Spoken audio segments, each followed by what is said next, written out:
ಇಲ್ಲಿ ನೋಡಿ, ಇದು ಏನಂತಂದರೆ ಆ ಕಾಲದಲ್ಲಿ ಅವರು ಕುತ್ಕೊಂಡು ಇಲ್ಲಿಂದ ಫುಲ್ಲು ಓಡಾಡ್ತಿದ್ದಿದ್ದು. ಬಟ್ ಅದೇ ಥರ ಇನ್ನೊಂದೇನೆಂದರೆ ಇಲ್ಲಿ ನೋಡ್ತಿದ್ದೀರಲ್ವ, ಇದು ಒಂದು ಏನೋ ರಾಜ ರಾಣಿ ಇರ್ತಾರಲ್ಲ, ಅವ್ರಿಗೊಂದು ಚಿಕ್ಕದಾಗ ಅರಣ್ಮನೆ ಥರ ಇದು ಮಾಡಿರೋದು.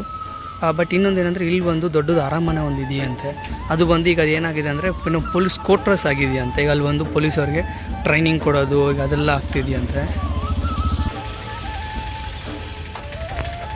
ನೋಡಿ ಏನಂದರೆ ಈಗ ಇದು ಅರಣ್ಮನೆ ಒಳಗಡೆ ಒಂದು ಹೋಗೋಕ್ಕೆ ಅಲೋನೇ ಇಲ್ವಂತೆ. ಬಟ್ ಏನಂದರೆ ಇದು ಆ ಕಾಲದಲ್ಲಿ ಬಂದು ಇರಬೇಕಾದ್ರೆ ತುಂಬ ಚೆನ್ನಾಗಿದೆ. ಬಟ್ ಈಗ ಬರ್ತಾ ಏನಾಗಿದೆ ಅಂದರೆ ಇಲ್ಲಿರೋ ಗೌರ್ಮೆಂಟ್ ಬಂದು ಅದನ್ನು ಏನೋ ಅಂಡರ್ ಗೌರ್ಮೆಂಟ್ ತೊಗೊಂಡು ಅದು ಸ್ವಲ್ಪ ಕ್ಲೀನಾಗಿ ಚೆನ್ನಾಗಿ ಮಾಡಿದ್ರೆ ಅಷ್ಟು ಸೂಪರಾಗಿರುತ್ತೆ. ಪ್ಲೇಸ್ ಬಂದು ನೋಡ್ಬೋದು ನೀವು ಎಷ್ಟು ಕ್ಲೀನಾಗಿರುತ್ತೆ. ಬಟ್ ಅದೇ ಥರ ಇನ್ನೊಂದೇನೆಂದರೆ ಈ ಕಡೆ ಜಾಗದಲ್ಲೆಲ್ಲ ಒಂದು ನಾವು ಅರಣ್ಮನೆ ಇರುತ್ತೆ, ಫುಲ್ ಒಂಥರ ಕೆಟ್ಟೋಗಿರೋ ಥರ ಇದೆ. ಅದೇ ಕೆಟ್ಟೋಗಿರೋ ಥರ ಇದೆ. ವಾವ್ ಸಖತ್ ಪ್ಲೇಸ್ ಇದೆ.